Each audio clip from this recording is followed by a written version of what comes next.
भोले जोगिया हो राम।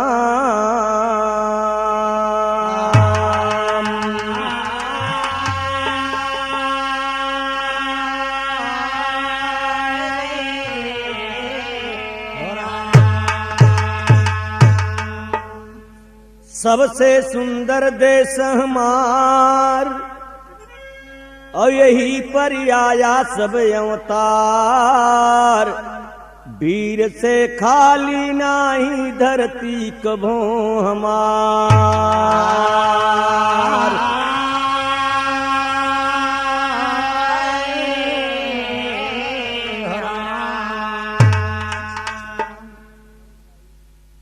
बड़े भाई ये हमन से जे पुरान होए उ समझत होए देश गुलाम रहा तो कितना परेशान रहा, न खाने के जुआड़ रहा, न कपड़ा के जुआड़ रहा, न रहबे के जुआड़ रहा। लेकिन देश आजाद होए में वीर कितना फांसी पर चढ़े। गाना वीर अब बिरह में बा। 2 लाइन शायर है। भारत ही आजाद भये 50 साल बीत गए। टूटी गई गुलामी छूट गई हरी और बेगारी। देश के आजादी बदे लाखों वीर फांसी चढ़े। एक खूने से सींची बा हमार फुलवारी। सबके विचार कर सच्चा सुधार कर। गिरे के उठाना बड़ों की जिम्मेदारी। राम कैलाश कहे सबही से प्यार कर लो। ये जीवन अनमोल बोल बोलो ईमानदारी। दास तो आप सबके चरणों में यही विनती कर रहा है कि हे दातार गरीब निवाज सबके बुद्धि और ज्ञान दो कि देश की हालत का रही। आज देश में का नहीं न नीचे से ऊपर चंद्रमा तक आदमी उड़ रहे हैं। सब कुछ होते हुए लेकिन अपन ईमान खोए रहे हैं लोग। समय बा, समय के पहले न सोच लेबे समय चले गए। पर किसी ने कहा भी है पुरुष बली नहीं होता है, समय होत बलवान। भिलन लूटा गोपिका वही अर्जुन वही। तो कभी टेरी के बोल दिया हाय समैया समैया बारंबार न रहे। समय का पता है का कि आज का है तो काल का होने वाला है। रामा रामा रामा रामा यार मरे रे रामा समैया बारंबार न रहे। रामा रामा रामा रामा रामा समैया बारंबार न रहे। रामा रामा रामा रामा समैया बारंबार न रहे। भयवा वक्त आएगा, भयवा वक्त आएगा सबके कर पढ़ैया समैया बारंबार न रहे। भयवा वक्त आएगा सबके कर पढ़ैया समैया बारंबार।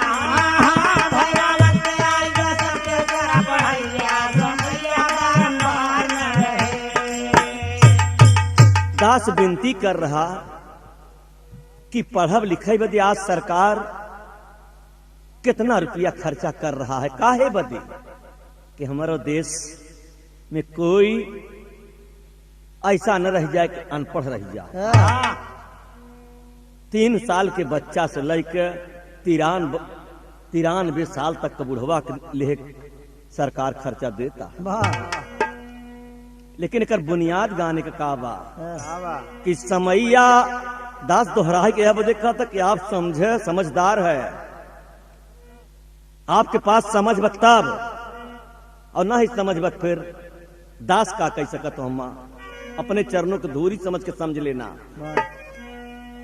समैया बारंबार न रहे, भयवा वक्त आई गजागम रे भैया।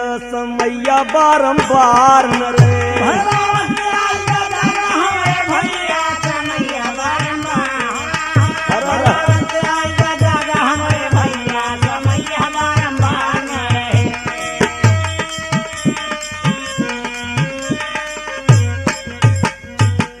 जरा बुनियाद पर ख्याल करना लाल जी। भारत माँ के हम सब बच्चे, ये हमार महतारी जी।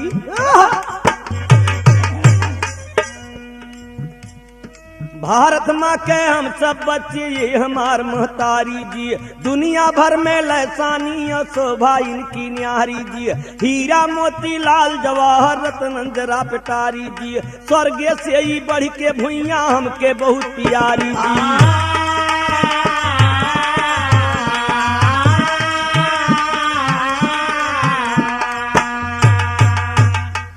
हम कहा, दास बोल गया कि हम कहा जो हम बोल रहा है परमात्मा कहवा रहा है। स्वर्ग से ही बढ़ के जमीन हमार बा, जे क्या इनके लखे तिरोरी। रच्चो फर्क करके कोई भी देखना चाहे तो दास तो यही बोल रहा है कि जे क्या इनके लखे तिरोरी। न देखे दुनिया फेरी, देर न कर मरहर धैया कर गटैया। समैया बारंबार न रहे,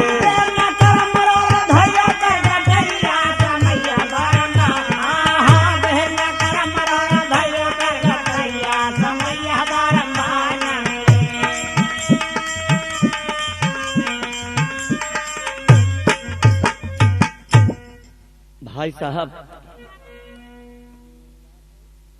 आप लोग समझदार हैं। यहीं पर से तर्ज थी बदल गया बा। तर्ज का नमूना का बा, कभो कभो गांव में लोग गावा करत थे। किसान नरतिया डोल बहाई जब पवनमा हो। सान नरतिया डोल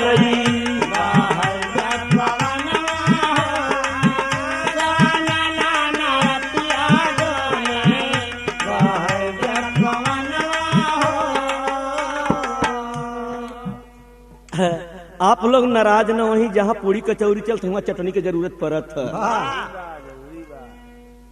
और चटनी वैसन हो चाहे जैसे पूरी कचौरी मुँह में भर ले, साग मुँह में भर ले है और रच के चटनी छुआ दे जहिया पूरे कवर के बदल दे। वैसे गीत के संगे में थोड़ी सी चटनी बा। एक थी जवान लड़की अपने भौजाई से कहत और कैसे कह सकत है अपन दुख बेचारी।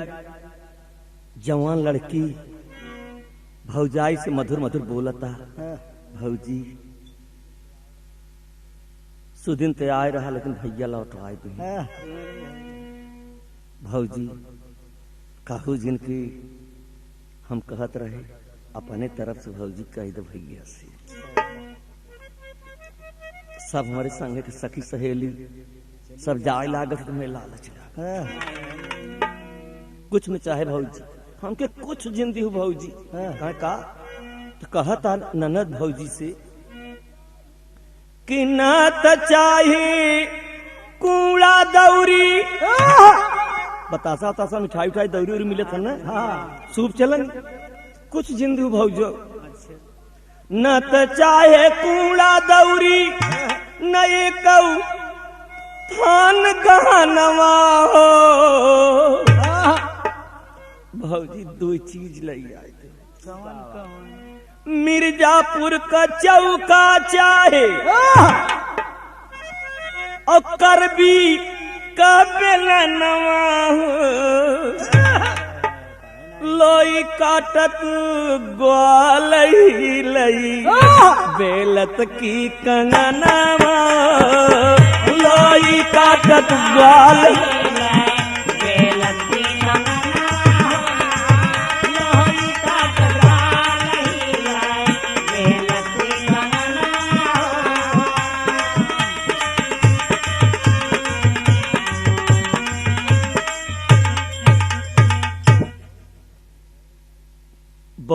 गांव की है। ननद भौजाई की बातचीत तो हमेशा से चलत है, आज भी चलता, लेकिन इसी तर्ज में कवि ने कहा भी, बड़ा बलिदान दई के आजू पावाई बिहनवा हो, बड़ा बलिदान दई के पावाई बिहनवा हो, बड़ा बलिदान दई के पावाई बिहनवा हो, बड़ा बलिदान दई के आज ये मिला बिहनवा। सुनने वाले समझत है, नौजवान साथी का जानी, जे करे गोड़े न जाय बेवाई उ का जाने पीर पर आई। शायद बुढ़े हमा के जानत होई, गुलामी राज तो जानत होई। आज पहिरे मयरिया सूराज क गहनवा हो, पहिरे मयरिया सूराज का गहनवा हो, पहिरे मयरिया सूराज का गहनवा हो,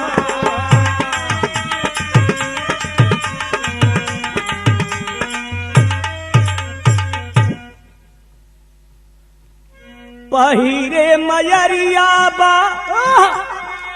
सूराज का गहनवा हो, आँखिया में नवा नवा। देख जेकरे पास नजर सच कब देख न, आँखिया में नवा नवाया जू बसत बा सपनवा हो, आँखिया में नवा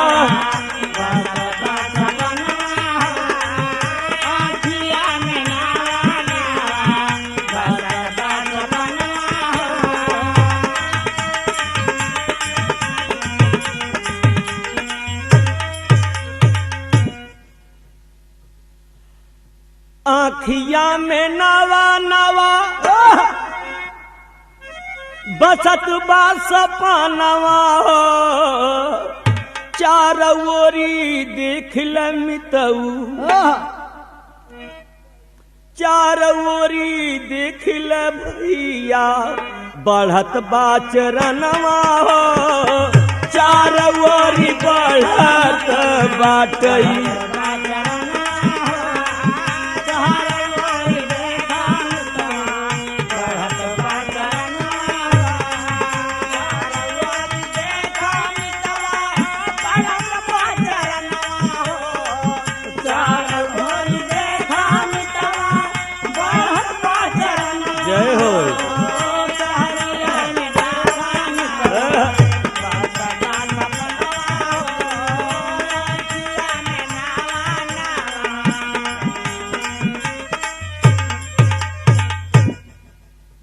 प्यारे दोस्तों,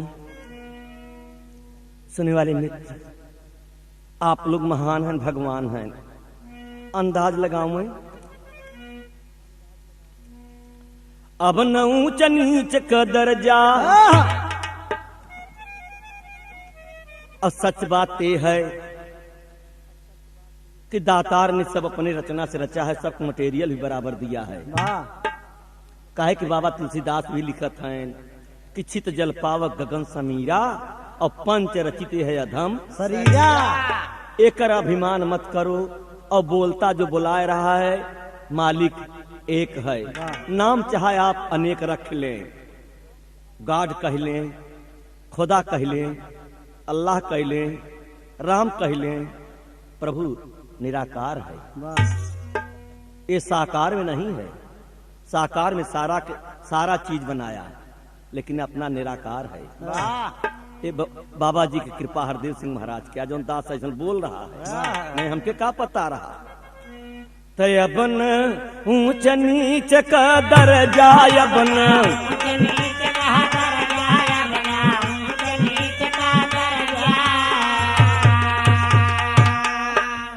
अरे अपन ऊंच नीच का दर्जा न कोई रही गए राजा प्रजा न कोई।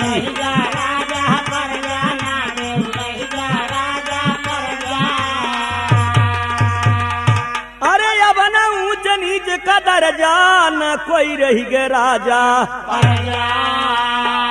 अरे सबके भाई दुलरुई सोले का चिड़ैया समैया बारंबार न मिले। सबके भाई दुलरुई सोले का चिड़ैया समैया बारंबार, सबके भाई दुलरुई सोले का चिड़ैया समैया बारंबार न मिले।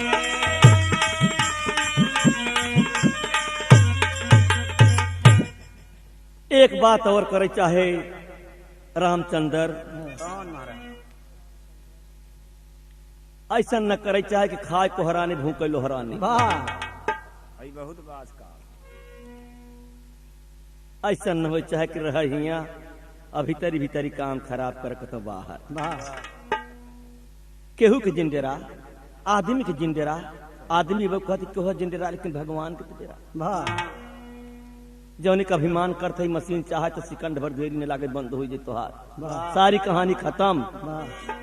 तो कभी दुई टुकड़ा कौआली के देता ही में बात हम साफ कही क्यों ने वरमान, बात हम साफ कही क्यों ने वरमान, बात हम साफ कही क्यों ने वरमान, बात हम साफ कही क्यों ने वरमान। खाई सैया क गोसैया क गुण बखान उ गद्दा उब गद्दार जे के दीन नहीं मानन, उब गद्दार जे के दीन नहीं मानन, उब गद्दार जे के दीन नहीं मानन, उब गद्दार जे के दीन नहीं मानन। बात हम साफ कही, बहुत जन कहते ना कि रहा हम सफा कहते चाह माने चाह जी माना। तो बात हम साफ कही क्यों नहीं वरमानन, बात हम साफ कही क्यों नहीं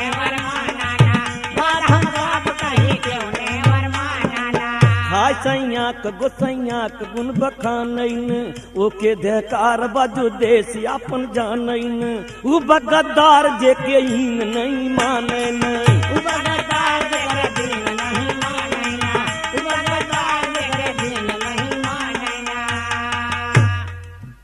दास तो यही कहा करता कि ऐसन गद्दार क्यों मिल जाए तो के का करे चाहिए, ओके हलकार सजा जिन दे मरबो जिनकर पकड़ के सभी ऐसन गद्दार पठैया सात समुंदर पार, एक दो समुंदर नहीं 7 समुंदर पार कई दे। ओकरे गए से होए का जानते भार जछवा का कम होए न लगे ढोवैया समैया बारंबार न रहे, भार जछवा के कम होए न लगे ढोवैया समैया बारंबार, भार जछवा के कम होए न लगे ढोवैया समैया बारंबार न रहे।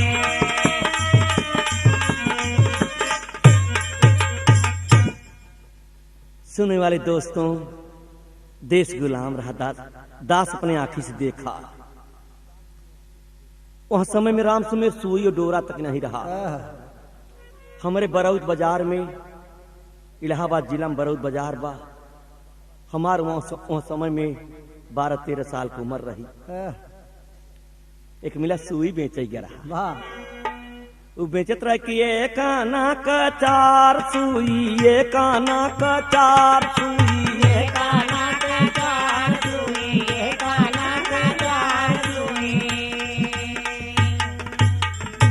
तो दास हैरान हो गया कि कहाँ के सुई बेचे वाला आई गया।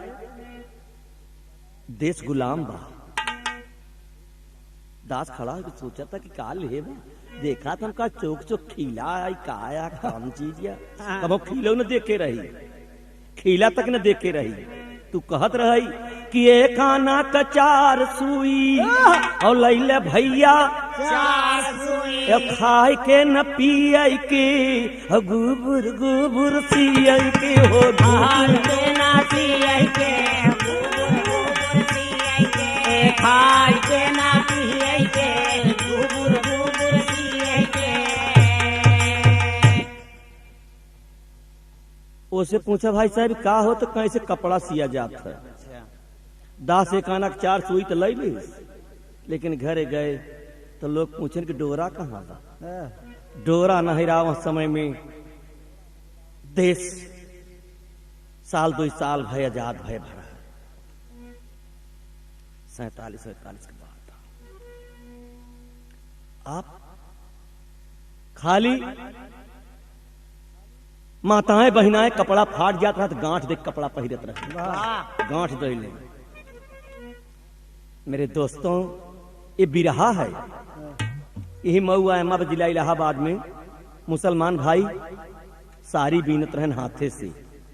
इतना डोरा की कमी रहा जिससे मछली छाने वाली जाल,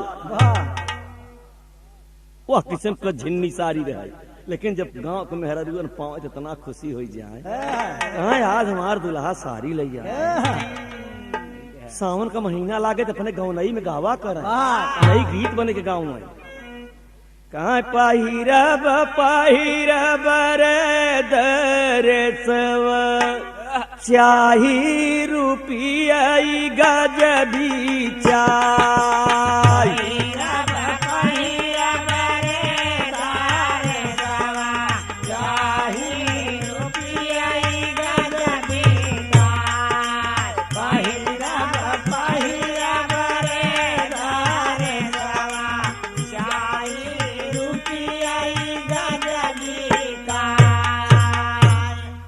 सुनने वाले मित्र,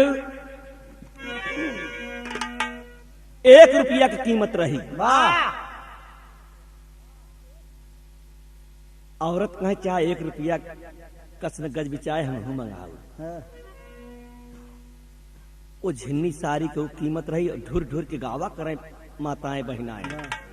और आज देश जब आजाद हो गया तो 1000 रुपया मीटर तक का कपड़ा बा के हाथ धरा ऊपर, हाथ धरा ऊपर तो सर दिन चला जाए नीचे। बंद हो गया। मेरे दोस्तों, तो इसी दास कहा करत है कि के खराब न करिए, खराब न करिए। इसलिए न खराब करिए कि खूने की सींची फुलवारी बा, तो कभी के कहना भी बा। हाय देशवा बेकार जिनकर, बाबा का सपनमा माना सब क्यों बिराना। ई देशवा बेकार जिनकर, खूनवा कसीची फूलवरिया हो। देशवा बेकार जिनकर, खूनवा कसीची फूलवरिया हो। देशवा बेकार जिनकर, खूनवा कसीची फूलवरिया हो। देशवा बेकार जिनकर, बाबा का सपना पूरा करेगा बिरहा, बाबा का सपना पूरा करेगा बिरहा।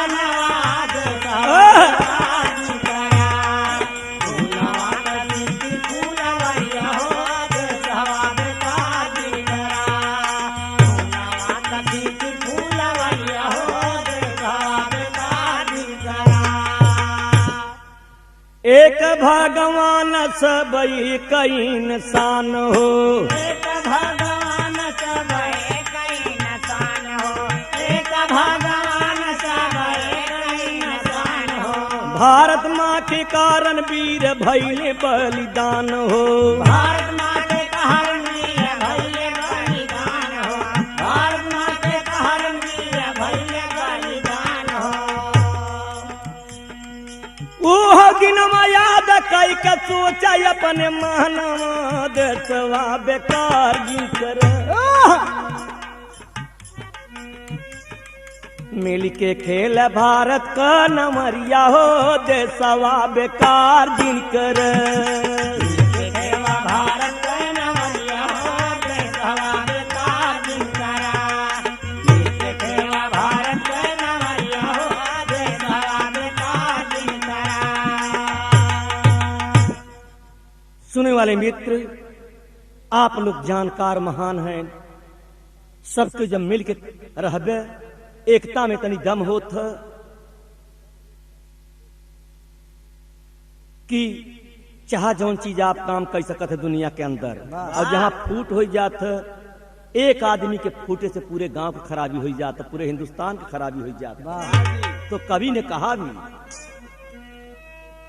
सुन सुन भैया सब धर्म के पुजारी, सुन सुन भैया सब धर्म के पुजारी, सुन सुन भैया सब धर्म के पुजारी।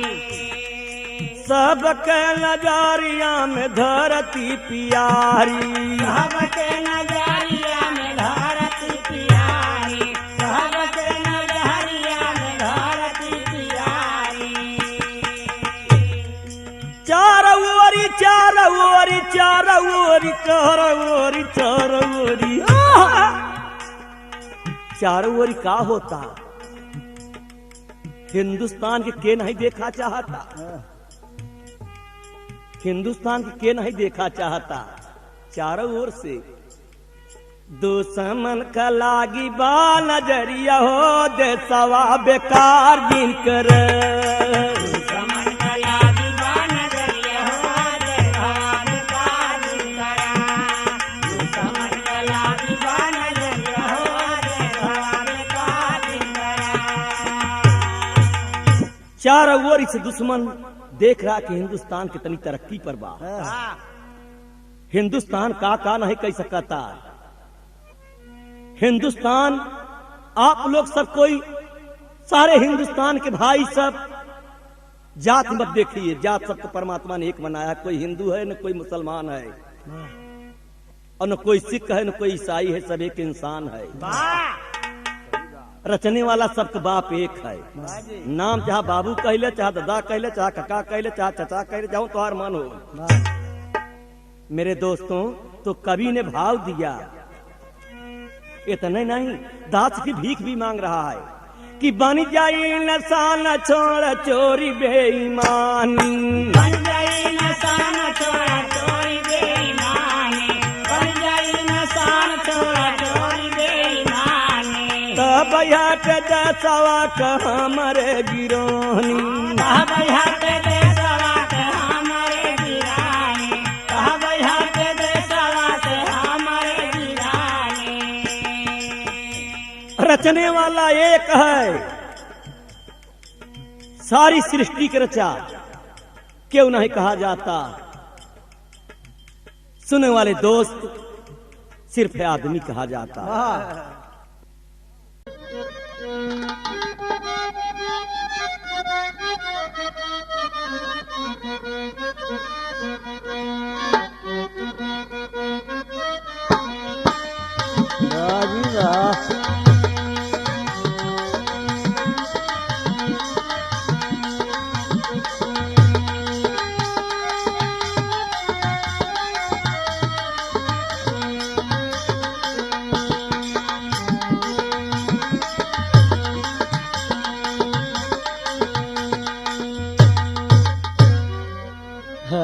तो दास यही बात पर बोल रहा था कि दातार तो रचा। तो दास यही गीत में कह रहा था कि इंसान से इंसान कहत है इंसान बन जा। हाँ, बाप रे बाप, रचने वाला तो दातार सबको रचा। का भैंसी से क्यों कहत भैंस बन जा, क्यों ऊंटे से कहे कि ऊंट बन जा, क्यों जानवर से कहे कौनो जानवर से कहे कुकुर बन जा, बिलार बन जा, गधा बन जा, कुछ बन जा, बिल्ली बन जा, नहीं। ककभो के पानी से कहे पानी बन जा।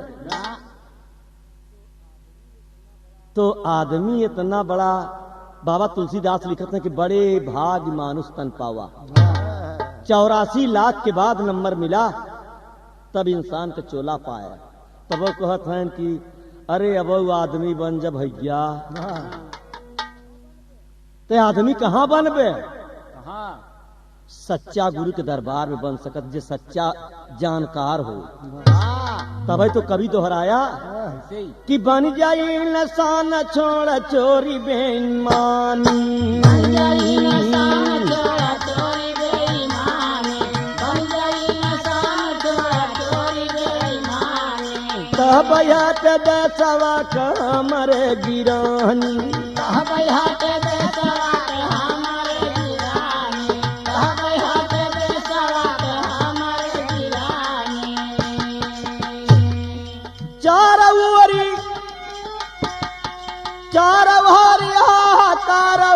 आवता तूफाना देशवा बेकार जिनकर लागी बाऊ जार जिन बजरिया हो देशवा बेकार जिनकर लागी बाऊ जार जिन बजरिया हो देशवा बेकार जिनकर लागी बाऊ जार जिन बजरिया हो देशवा बेकार जिनकर चार ओरी हाहाकार मचबा चार ओरी हाहाकार मचबा तूफानवा देशवा बेकार जिनकर लागी बाऊ जार जिन बजरिया हो देशवा बेकार जिनकर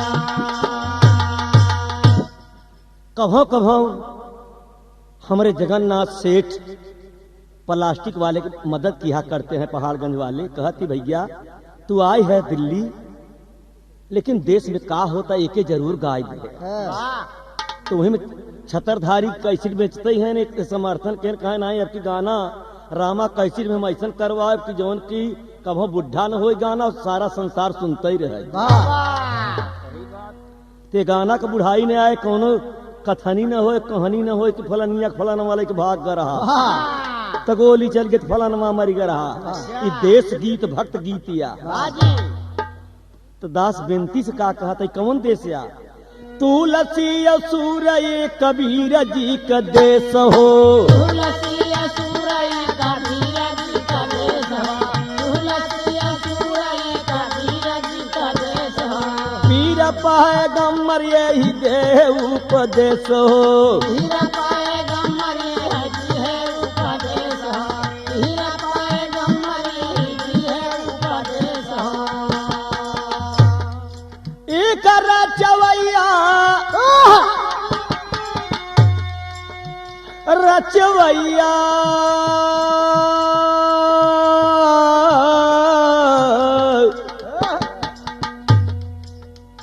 रचवैया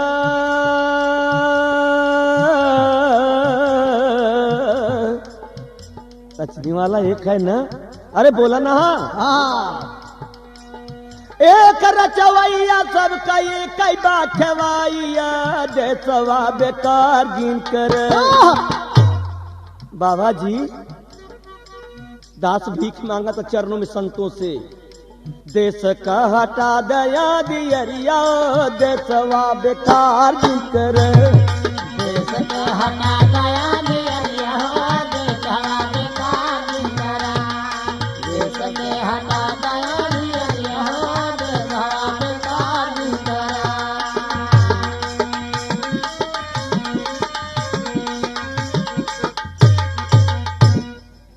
तो सबको बनना है बुद्धिमान अरे बंधुओं समझा धर के ध्यान सबके बनना है बुद्धि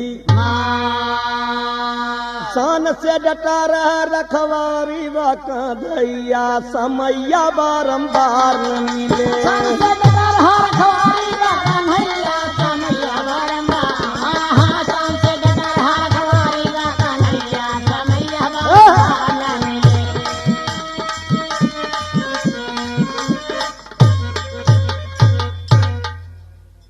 आप लोग एक बात अंदाज लगाओ जब लड़का पैदा हो कितना खुशहाली होता लोगन की बहुत इतना खुशहाली होता कि उनके लिए पूरा हिंदुस्तान फैल क्या अरे कहाँ आज बेटवा बड़ी खुशहाली जवन खुशहाली पैदा होत की रहत तवन खुशहाली फिर बाद में नहीं रह जा एक दाई और खुशहाली आवत जब दुल्हन उतारे लागत पतो वो तो वहाँ समय में जब शायद बूढ़ा लगे दहेड़ी चहेड़ी अड़ावा जाती तो मालूम होता कि पुरानी हाथी चली आवत भागत की तो मेरे दोस्तों दास कहना भी बा कि बच्चा पैदा सब करते हैं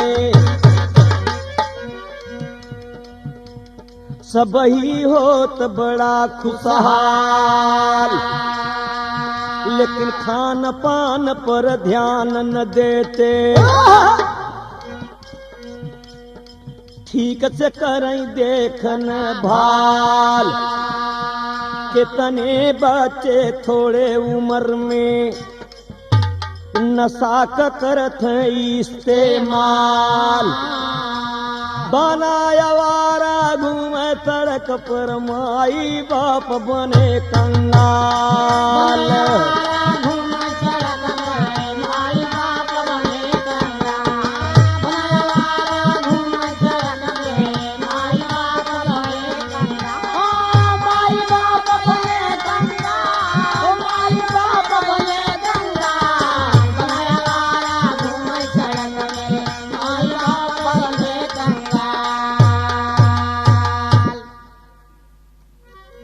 भैया जी केकर गलती या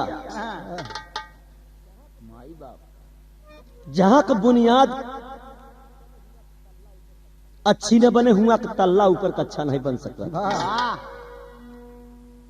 पहले बुनियाद मजबूत हो चाहिए। तो दास तो यही बात कह रहा चाहा तमाम महतारी बात के नेवरे लागे लड़कन कहे, नेवर लागे वो अपने घरे हम अपने घरे। सही बात जी। ते माता पिता का जिम्मेदारी, माता पिता का जिम्मेदारी, माता पिता का जिम्मेदारी। आजाद है न, आजादी का फायदा न लेबे तो का जानबे तू। जौने देश में नमक न मिला हो खाए के, जौने देश में सुई डोरा न मिला हो, तौन देश आज रेशमी कुर्ता पर चलता। कजनी कितना नहरारू कहथिन, हमके टेरी काठ से सूती झीन लैया चाह दे उनके कुल फोड़िया से खराब हो जाए, लेकिन पैर टेरी काट। मेरे दोस्तों, तो माता पिता का जिम्मेदारी और करना बच्चों की रखवाली। बचपना एक दाई आवत है कि दुई दाई? एक दाई तो दास भीख मांगता।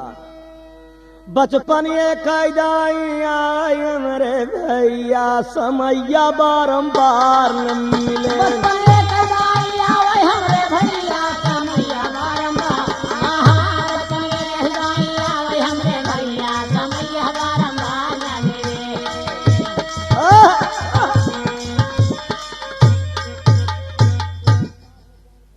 आप लोग समझदार हैं, जानकार हैं, लेकिन छतरधारी अंदाज लगाए के समझे।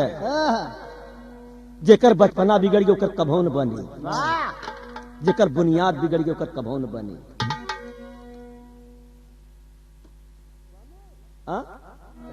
बने बोला बोला यार, बोला कुछ तो बोला नहीं बने। तो दास भीख मांगता। दो बच्चे रहे, बड़ी दोस्ती रही, इतनी दोस्ती रही। और बचपना का दोस्ती जनबई करत है, जे जौने जोड़ करत हुई जोड़ में दोस्ती करत है। दारू वाला दारू के हेरत है, गजेड़ी गजेड़ी के हेरत है, और खेले वाला खेले से हेरत है, और छोटवा लड़का लड़कन के हेरत है। ये कत माटी लपचा माटे उठा के मुंह पर कसना धरे दोनों। 3-3 4-4 साल के बच्चा रहे, दोनों गरीब रहे। दास आंखी देखी बात कर रहा है। अब हिया तलक जितना गीत आप सुनत है कुल आंखी देखी के बात लिखी बा, न कि हम लिखे है रामायण पुराण गीता से। खाली उनकर सबके बात जहाँ आओ तो खाली प्रमाण दे दे आप कहत दास। एक तर्ज का नमूना बा।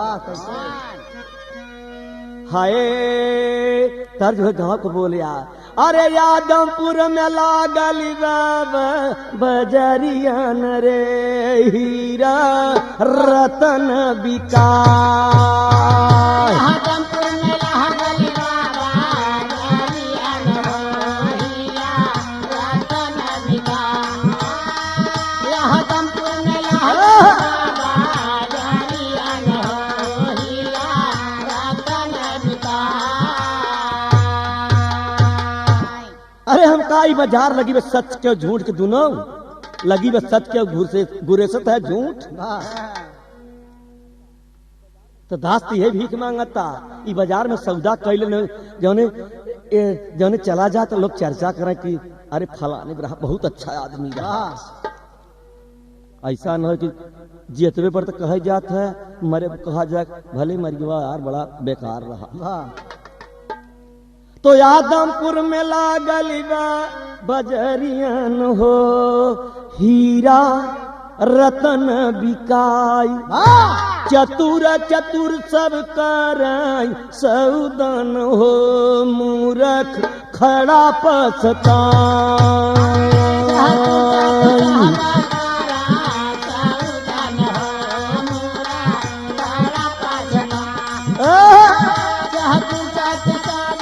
बोला बोला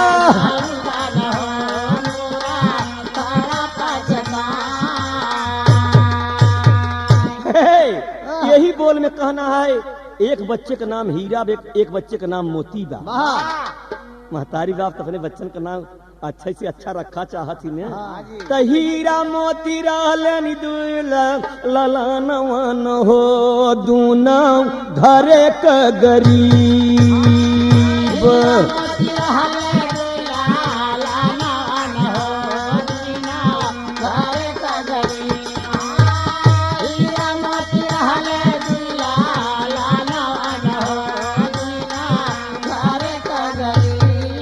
अरे तू न हुनकर हल बाला पानवन हो दूना घर का गरीब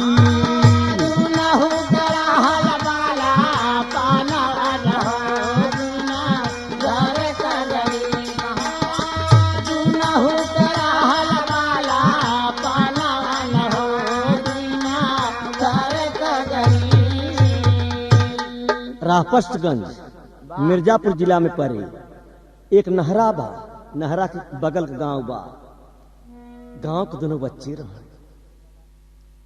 दास को एक काम करे वाला आदमी हमसे बतावे लगा दास आंखी में आंसू भर गया हीरा के बाप रोज आना मिर्जापुर आवे रिक्शा चलावे संझा रोज घरे चला जावा कर रोज घरे जाए हीरा के बाप मजदूरी करैया वहीं संझा की रोज अपने घरे चला बाप बेटे साथ करई भोजनवन हो दूना घर का गरीब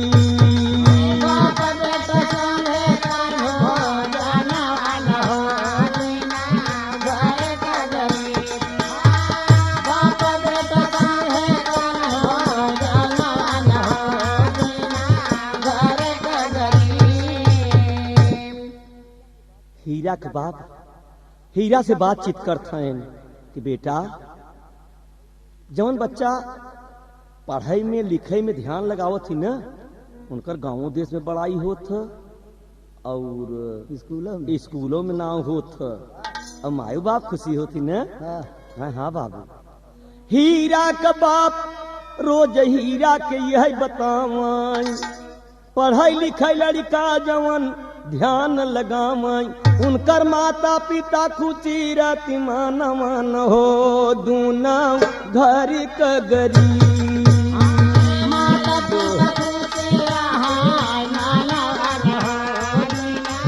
घर का गरीब माता पिता खुशी घर का गरीब बड़े भाई हीरा मोती दोनों जात हैं मोती के बाप का करते रहे वो तो बेचारा गरीब ही रहा मोती का बाप कर भट्ठा पर मजूरी मोती का बाप कर भट्ठा पर मजूरी मोती का बाप कर भट्ठा पर मजूरी पैसा के लालच बात समझै न जरूरी पैसा के लालच बात समझना जरूरी पैसा के लालच बात समझना जरूरी हीरा या मोती दोनों दुद्दू में हैं दर्जा 2 में हीरा वहर पढ़ता और हर मोती के बाप कहे मोतिया महतारी कहता ना धरा बाबा मोतीलाल तू कहता हे मोतिया अच्छा कहाँ पढ़ाई बंद कर का कहीं तोरी के नहीं लड़का रोज 15-20 रुपया रोज कमाता है ईटा ढोता चलता हूँ संघेला मोती कहे बाबू हीरा भैया जात है ले जाए आखिर हमार ओकर बड़ा लगाओ बाबू। हट पढ़ाई नहीं पाए बेचारा मोती रोवता काहे न रोवे मोती दुई दर्जा पढ़ पाए थे बाप मजदूरी में लग पढ़ न पाए थी मजदार जीवन नैया समैया बारंबार न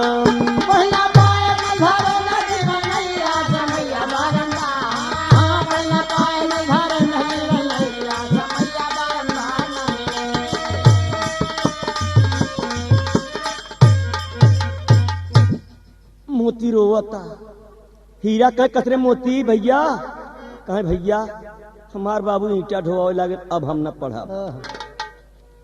सुने वाले दोस्त मोती ईंटा ढोवता हीरा पढ़ाई बंद नहीं कहे। समय बीत के काफी हीरा 10 में 10 तक जब पढ़ लेस तब जब 10 तक पढ़ लेस तब हीरा के बाप कहे सुना मोतिया तब से ओकर बियाह हो गया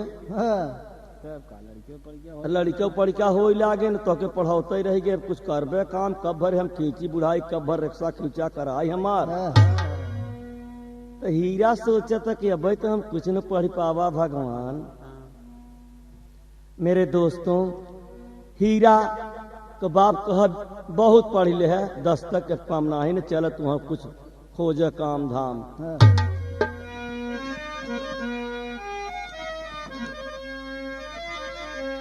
हाय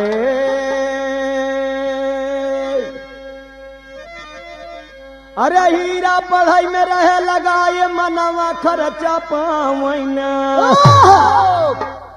माई बाप का बंद कई द पढ़ा नवा खर्चा पावैना।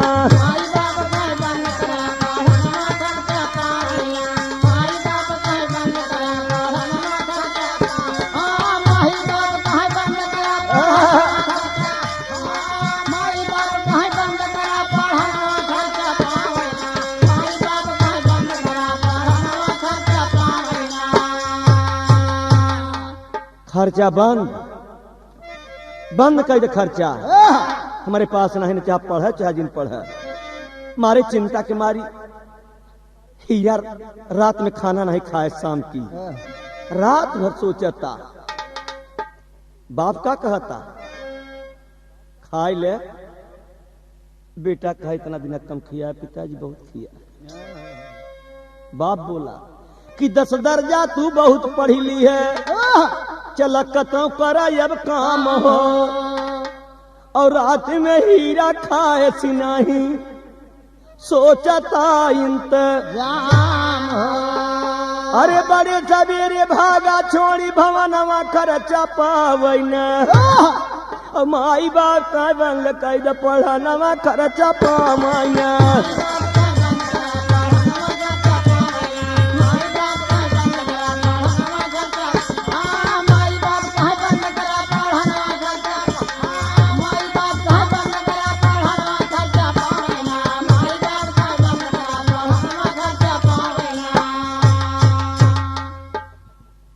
बड़े भाई साहब परदेश निकल गया इसी दिल्ली में आया। दिल्ली में 1-2 रोज रहा बिना टिकट वो आदमी लखनऊ पहुंच गया। यहाँ नहीं स्थान कतो देखे रिक्शा फिक्सा चले चलावे कुछ दाव नहीं रहा कौन मजदूरी करी का करी पैसा भी नहीं तो चला गवा परदेश हीरा हुआ स्कूल है रहता कतो मुफ्त पढ़ाई लिखाई होते तो कतो कतो क्यों आप सबके नहीं कोई न कोई सज्जन महापुरुष कोई मिल ही जाता है। कहा बेटा तुम तो पढ़े लिखे लाग हाँ थोड़ा मदद मिली झोपड़पट्टी रही वही बगले जमीन पर सोवे तो सोचे पैसा नहीं छूची के कौन पूछी कहे बेटा यहाँ पढ़ाई तो लखनऊ पढ़बे कहे हाँ विचारती है कि है पास में पैसा नहीं राती राती भर हीरा रिक्शा चलावई भैया बिना पैसा का आखिर कैसे करे मिताऊ। पढ़ाइया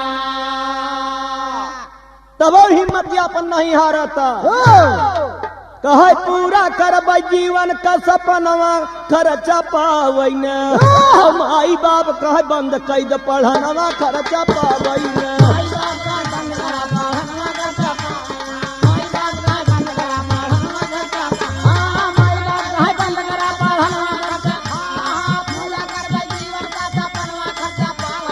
बाजी वाह हाँ। अब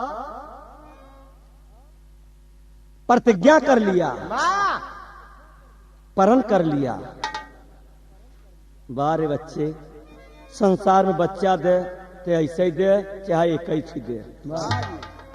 बहुत जने दर्जनन पैदा कैले हैं, कलम और कापी तक नहीं दे पावत है। बड़कई कई लड़का कहीं 12 एक दर्जन मस्त है, कहीं दऊ और तक कुछ नहीं दे, लेकिन लड़का हमके खूब दे। और का उतने में मस्त है, न पढ़ाई पावत है न लिखाई पावत है। दास गाना के माध्यम से यो भीख मांगत जे करे 1-2 लड़का है ओके सुखी समझे, जे करे 3-4 थे ओके दुखी समझे। मेरे दोस्तों तो कहना का बा, वो लड़का रिक्शा चलावे रात में, सिपाही परेशान करे तो राजा अंग्रेजी में बात करे। तब का पढ़े रहा ना, बिना पढ़े दम नहीं होता है। आज भी बिना पढ़ा लिखा बहर खाकी उर्दी में पुलिस देखा थी, आज सिपाही आए रहे। और जो पढ़े हैं ना कहते सब सिपाही दरोगा ढेर घूमत है। मेरे दोस्तों चोर ठगहार के लिए सिपाही दरोगा होती है। मेरे दोस्तों ईमानदार के लिए सिपाही दरोगा की जरूरत नहीं पड़ती। कहना का कवि के तो इंटरव्यू में किए सुन लीजिए जवान, 3 साल तक प्रैक्टिस कई के डॉक्टर बन गए, महान डॉक्टर बन गया। अब राजा मजा आई गया। अरे चर्चा गांव देश सब करने लागी बढ़ैया, समैया बारंबार न रहे।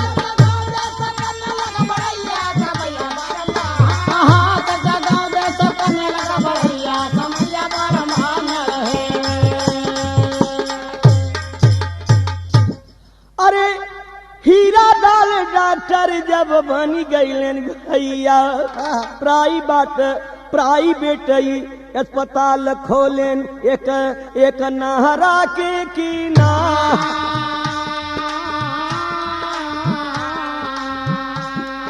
मलाई में दवाई देना शुरू किए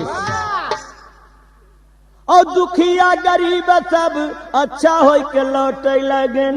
डॉक्टर हीरा लाल जी के बोला जय जयकार। मजे मजे बीती गईले 4 साल दिनवा, मजे मजे बीत गईले 4 साल दिनवा, मजे मजे बीत गईले 4 साल दिनवा। और डॉक्टर हीरा लाल जी का चमकी बाजार, डॉक्टर हीरा लाल जी का चमकी बाजार नर्सिंग होम बन गया। नहरा के किनारे एक बड़ा आदमी 5 हिस्सा जमीन दे दिया, 2 तल्ला। 20 थी कंप्यूटर नौकर, 20 थी नर्स। नहरा के किनारा और मजे मजे बीती गईले 5 साल दिनवा, मजे मजे बीत गईले 5 साल दिनवा, मजे मजे बीत गईले 5 साल दिनवा। और डॉक्टर हीरा लाल जी का चमकी बाजार, डॉक्टर हीरा लाल जी का चमकी बाजार। गांव देश वाले सब सोरस लगावान, गाँव देश वाले सब सोरस लगा, गाँव देश वाले सब सोरस लगा।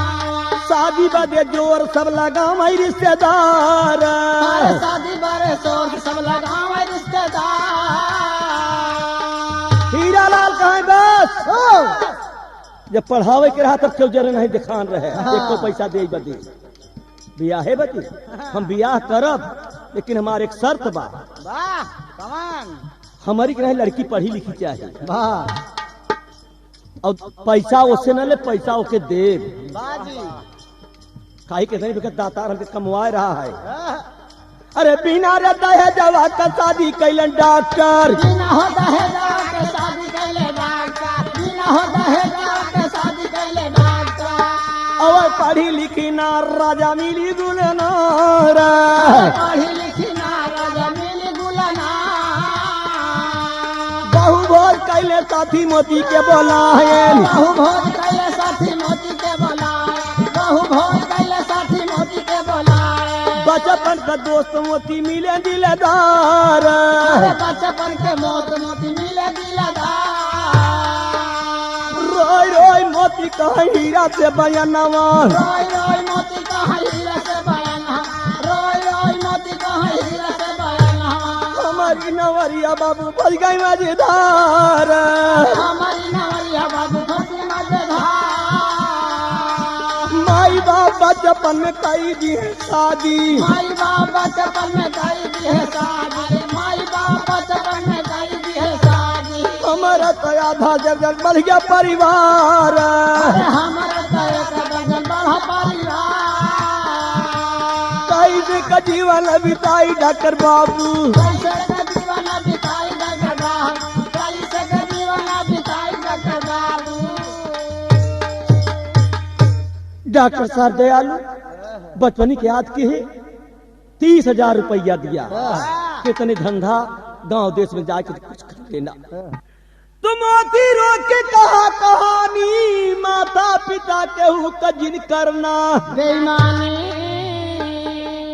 कभी मत करना नदानी, बचपन में करवावा कैसे जिनका मैया समैया बारंबार न मिले।